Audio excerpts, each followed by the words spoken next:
হয় আমি শহীদ করে দিলাম। বয়ে চিৎকার মেরে দূর দিয়ে পাহাড়ের উপর চলে গেলেন। সেখান থেকে পড়ে আরেক ভাইও শহীদ হয়ে গেছে। সন্তান হারানোর ব্যথা আমি সহ্য করতে পারবো, কিন্তু নবী না খাবার, নবী কষ্ট পাওয়ার কষ্ট আমি সহ্য করতে পারবো না। সবার মনোযোগ আকর্ষণ করছে, কেউ ডানে বামে তাকাবেন না। আর মাত্র 10 থেকে 15 মিনিট বা 20 মিনিট আপনাদের থেকে সময় নিব। আপনাদের কি বেশি কষ্ট হয়ে যাবে? আল্লাহর নবী, দুজানের পথে নবী, কামলিওয়ালা নবী, ইমামুল আম্বিয়া, উম্মতের কান্ডারি নবী, বিশ্ব মানবতার মুক্তির দিশারি, বিশ্ব মানবতার মুক্তির দূত নবী মুহাম্মদুর রাসূলুল্লাহ সাল্লাল্লাহু তাআলা আলাইহি ওয়াসাল্লাম পরীক্ষা খনন করছিলেন। খন্দকের যুদ্ধের সময় পরীক্ষা খনন করছিলেন। ক্ষুধায় অস্থির, খাবার নাই, পানি নাই, কিচ্ছু নাই। পেটের মধ্যে ইট পেতে রেখেছে। হযরতে জাবের সেই দৃশ্য দেখার সাথে সাথে চোখের পানি ছেড়ে দিলেন। ডাক দিয়ে বলেন, হুজুর, ইয়া রাসূলুল্লাহ, আপনি যদি অনুমতি দেন, আপনাকে আমি একটা অনুরোধ করতে চাই। নবীজি ডাক দিয়ে বলেন, ওগো জাবের, তুমি কি বলতে চাও, তুমি আমাকে বলতে পারো। হযরতে জাবের ডাক দিয়ে বলেন, হুজুর, আমি চাই আপনি আমার ঘরে একটু মেহমান হন, আপনাকে একটু মেহমানদারি করতে চাই। সুবহানাল্লাহ। নবীজি ডাক দিয়ে বলেন, মুচকি হেসে বলেন, ওগো জাবের, তুমি আমাকে মেহমানদারি করবা, কিন্তু আমি তো একা একা যাব না, আমার সাথে একটি কাফেলা যাবে। সুবহানাল্লাহ। নবী একা একা যেতে পারে? নবী কখনো সাহাবায়ে কেরামদেরকে ফেলে কিচ্ছু খেতেন না। আগে সাহাবায়ে কেরামদেরকে খাওয়াইতেন, তারপর নিজে খাইতেন। এটা আমার নবীর আদর্শ। এখন আগে আমি খাই, তাহলে আমার সাথে একটা কাফেলাও যাবে। যাবে চিন্তা করলেন, সামান্য আয়োজন আমার কাছে, আমি তো গরিব মানুষ, আমার কাছে কিচ্ছু নাই। নবী জানে কি জানে না? এই জোরে বলেন, জানে কি জানে না? হযরতে জাবের চিন্তা করতে লাগলেন, নবী তো ওই নবী যিনি রাহমাতাল লিল আলামিন। সুবহানাল্লাহ। কাফেলা নিয়ে আসলে আসুক, আমি তো নবীকে দাওয়াত দিয়েছি। নবী তো ওই নবী যিনি পাথরের মধ্যে পা রাখলে সেই পাথর গলে মোমের মতো নরম হয়ে যায়। নবী তো ওই নবী ডুবে যাওয়া সূর্যকে আসরের ওয়াক্তের সময় নিয়ে আসতে পারে। নবী তো ওই নবী ইশারা করলে চন্দ্র দ্বিখণ্ডিত হয়ে যায়। তিনি তো ওই নবী ইশারা করলে মুর্দা মানুষ জিন্দা হয়ে যায়। হযরতে জাবের বলে, হুজুর, ঠিক আছে, আমি খাবারের আয়োজন করি, আপনি প্রস্তুতি নেন। হযরতে জাবের খুশি হয়ে দৌড় মারলেন। ঘরের বিবিকে ডাক দিয়ে বলেন, আমি একটা কাজ করে ফেলেছি। বলে, তুমি কি কাজ করে ফেলেছো? বলে, রাহমাতাল লিল আলামিন তো আমার দাওয়াত কবুল করে ফেলেছে। রাহমাতাল লিল আলামিন নবী আমার দাওয়াত কবুল করে ফেলেছে। বিবি ডাক দিয়ে বলেন, ওগো জাবের, ঘরের মধ্যে কিচ্ছু নাই, তুমি কি খাওয়াবা? বলে, আমাদের ঘরে ছোট্ট একটা বাছুর আছে, ছাগল আছে, এটাকে জবাই করে দিব। কিছু আটা আছে, সেগুলাকে তুমি রুটি বানিয়ে ফেলো। সুবহানাল্লাহ কোন? আর একটু জোরে কোন সুবহানাল্লাহ। ছাগল জবাই করে দিলেন, পরিষ্কার করে দিলেন। বিবিকে ডাক দিয়ে বলেন, তুমি রান্না বান্নার কাজ শুরু করে দাও, আমি নবীকে নিয়ে আসি। নবী পেটের মধ্যে পাথর বেঁধে রেখেছে, কতদিন খাই না। আমি নবীর এই কষ্ট আমি জাবের সহ্য করতে পারবো না। সুবহানাল্লাহ। হযরতে জাবের চলে গেলেন নবীকে নিয়ে আসার জন্য, রান্না বান্নার কাজ শুরু করে দিলেন। জাবেরের 2 জন সন্তান আছে। কয়জন সন্তান? 2 জন সন্তান। এক ভাই আরেক ভাইকে প্রশ্ন করে, ভাই, ও ভাই, আমাদের ঘরে যে ছাগল ছিল, ছোট একটি ছাগল, যেটা আমরা খেলা করতাম, এই ছাগলটা কোথায় পাচ্ছি না কেন? বলে, সেটা তো আমাদের বাবা আজকে জবে করে দিয়েছে। বলে, কিভাবে জবে করে? জবের সিস্টেম তো ইসলামের প্রাথমিক যুগে জানতো না ছেলেরা। জবে তেমন হয় নাই তাদের সামনে, আগে কিভাবে জবে করে সেটাও জানতো না। এক ভাই আরেক ভাইকে কিভাবে বাবা ছাগল জবে করেছে সেই দৃশ্যকারা দেখাতে গিয়ে দেখতে পেলেন এক ভাই আরেক ভাইকে শহীদ করে দিয়েছেন। ইন্না লিল্লাহি ওয়া ইন্না ইলাইহি রাজিউন। ভাই চিৎকার মেরে বলে, হায় রে, আমার ভাইকে মনে হয় আমি শহীদ করে দিলাম। বয়ে চিৎকার মেরে দূর দিয়ে পাহাড়ের উপর চলে গেলেন, সেখান থেকে পড়ে আরেক ভাইও শহীদ হয়ে গেছে। সন্তান হারানোর ব্যথা কেমন সেটা আপনি জানবেন না, আমি জানবো না। একমাত্র বাবা এবং মা ছাড়ার পৃথিবীর বুকে কেউ জানবে না, ঠিক কিনা? সন্তান হারানোর ব্যথা কেউ জানবে না। মা চোখের পানি ছেড়ে দিয়ে বলেন, হায় রে, রাহমাতুল লিল আলামিন নবী আসবে, আমাদের ঘরে এটা কি ঘটনা হয়ে গেল? নবীকে দৃশ্য দেখলে আমাদের খাবার খাবে নাকি? জাবের হাজির ডাক দিয়ে বলেন, কি ব্যাপার, তুমি কি রান্না বান্না এখনো শেষ করো নাই?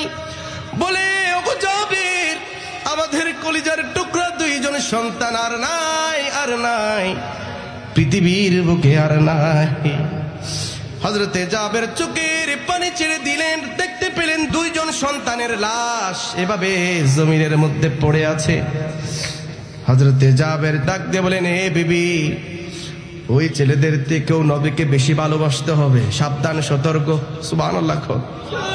এই ছেলেগুলোর থেকে নবীকে বেশি ভালোবাসতে হবে। লা ইউমিনু আহাদুকুম হাত্তা আকুনা হাব্বা ইলাইহি মিন ওয়ালাদিহি ওয়া ওয়ালাদিহি ওয়ান নাসি আজমাইন। সন্তান সন্ততি থেকে, স্ত্রী থেকে, বাবা থেকে, মা থেকে, এলাকার মানুষজন থেকে, পৃথিবীর বুকে যত মহব্বতের মানুষ আছে সব চাইতে ওই নবীকে আগে বেশি মহব্বত করতে হবে। সুবহানাল্লাহ। ওই সন্তান গেল, কি হয়েছে? রাহমাতুল লিল আলামিন নবী তো একটু পর আসবে, খাবার খাবে।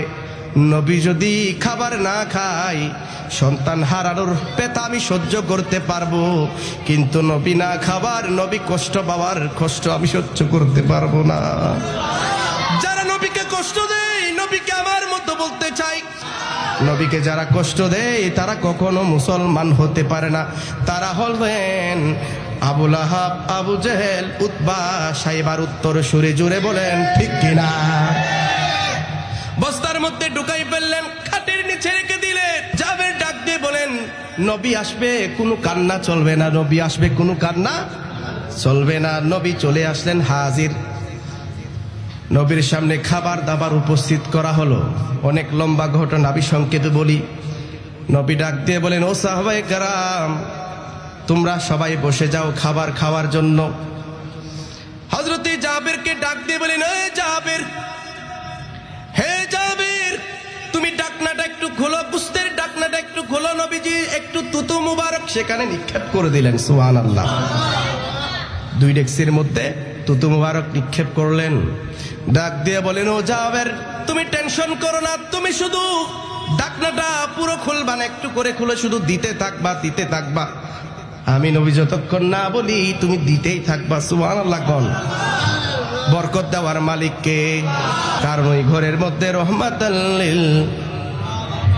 রাহমাতুল লিল আলামিন নবী এভাবে শত শত সাহাবায়ে কেরাম হাজির।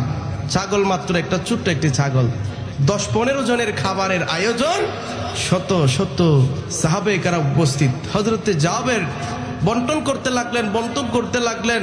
নবীজি বলছেন, হে সাহাবায়ে কেরাম, তোমরা মাংস খাবা, কিন্তু একটা শর্ত আছে, মাংসের হাড্ডিগুলো তোমরা খাবে না। সুবহানাল্লাহ। মাংসের হাড্ডিগুলো তোমরা খাবে না। হযরতে জাবের বন্টন করতে লাগলেন, ক্ষুধায় অস্থির। 1 সপ্তাহ 3 দিনের 5 দিনের ক্ষুধায় অস্থির হয়ে গেছে। সাহাবায়ে কেরাম খেতে খেতে খেতে সব সাহাবায়ে কেরাম খাওয়া শেষ করে ফেললেন। ডাক দিয়ে বলেন, ও সাহাবায়ে কেরাম, তোমাদের খাওয়া শেষ হয়েছে নাকি? বলে, হ্যাঁ শেষ হয়েছে। হযরতে জাবের আজকে এমন ভাবে আমাদেরকে মেহমানদারি করেছেন, ইয়া রাসূলুল্লাহ, আমরা যদি আর 1 সপ্তাহ 10 দিন না খাই তাহলে আমাদের আর ক্ষুধা লাগবে না। এমন ভাবে জাবের আমাদেরকে মেহমানদারি করিয়েছেন, আর 8-10 দিন 1 সপ্তাহ যদি নাও খাই মনে হয় আমাদের ক্ষুধা লাগবে না, এমন ভাবে তৃপ্তি সহকারে খাওয়াইছেন। সুবহানাল্লাহ। শত শত সাহাবায়ে কেরাম খাওয়া শেষ করলেন। এবার আল্লাহর নবী, দুজনের বাদশা নবী, রাহমাতুল লিল আলামিন নবী ডাক দিয়ে বলেন, এ জাবের, এবার একটা কাজ করো, তোমার যে 2 জন সন্তান আছে তাদেরকে আমার কাছে নিয়ে আসো, তাদেরকে নিয়ে আমি খাবার আরম্ভ করব। সুবহানাল্লাহ। কোন নবী কি জানে কি জানে না? নবী কি গায়েবের খবর জানে কি জানে না? এই দুহাত তুলে বলেন, জানে কি জানে না? নবীকে এই ক্ষমতা দিয়েছেন কে? নবীকে এই ক্ষমতা দিয়েছেন কে? জবের, তোমার সন্তানদেরকে নিয়ে আসো, আমি তাদেরকে নিয়ে খাবার খাবো। অর্ডার দিয়েছেন কে? আল্লাহ। অর্ডার দিয়েছেন কে? তোমার সন্তানদেরকে ফেলে যেন আমি নবী খাবার আরম্ভ না করি। আল্লাহু আকবার। তোমার সন্তানদেরকে ফেলে যেন খাবার না খাই। এদিকে জাবের বলেন, ইয়া রাসূলুল্লাহ আপনি শুরু করে দেন, তারা পরে আসবে। বলেন না, আমি তাদেরকে ফেলে খাবার খাবো না। হযরতে জাবের চোখের পানি আর ধরে রাখতে পারলেন না। হায় রে! হযরতে জাবের চোখের পানি ছেড়ে দিলেন। স্ত্রীকে বলেন, ওগো বিবি, এখন কি অবস্থা হবে? এখন কি অবস্থা হবে? নবী তো আমাদের সন্তানদেরকে খুঁজে, নবী তো জানে না, মনে হয় আমাদের সন্তান হাজার ডাকলেও আজকে আর আসবে না। আমাদের সন্তান হাজার কোটি বার ডাকলেও আর আসবে না। এভাবে চোখের পানি ছেড়ে দিয়ে বস্তার ভেতরে ইশারা করে হযরতে জাবের চোখের পানি ছেড়ে দিয়ে বলেন, আমার কলিজার টুকরা সন্তানেরা, তোমাদেরকে নিয়ে নাকি নবীর খাবার খাবে। আল্লাহু আকবার। তোমাদেরকে নিয়ে নবী নাকি খাবার আরম্ভ করবে। দেখা গেল বস্তা নড়াচড়া শুরু হয়ে গেল। সুবহানাল্লাহ। বস্তার ভেতর নড়াচড়া আরম্ভ হয়ে গেছে। হযরতে জাবের দৌড় দিয়ে বস্তার মুখ খুলে দিলেন। যে মুহূর্তে বস্তার মুখ খুলে দিলেন, দেখা গেল দুইজন সন্তান ইয়া রাসূলুল্লাহ বলে দৌড় দিয়ে আমার নবীর কদমে হাত দিতে আগে নাই। আল্লাহু আকবার। সাহাবী হাজেরাত জাবেরের পরিবারে, সাহাবী হাজেরাত সুকাহত ওই ঘরে, বসালে খুশির মেলা। আল্লাহু আকবার। সুকাহত ওই ঘরে, বসালে খুশির মেলা। এ বাণী শুনিয়েছেন মহান আল্লাহ তাআলা। আল্লাহ সব কিছুর মালিক, নবী দেনওয়ালা। আল্লাহ সব কিছুর মালিক, নবী দেনওয়ালা। এ বাণী শুনিয়েছেন মহান আল্লাহ তাআলা। এ বাণী শুনিয়েছেন মহান আল্লাহ তাআলা। আল্লাহুম্মা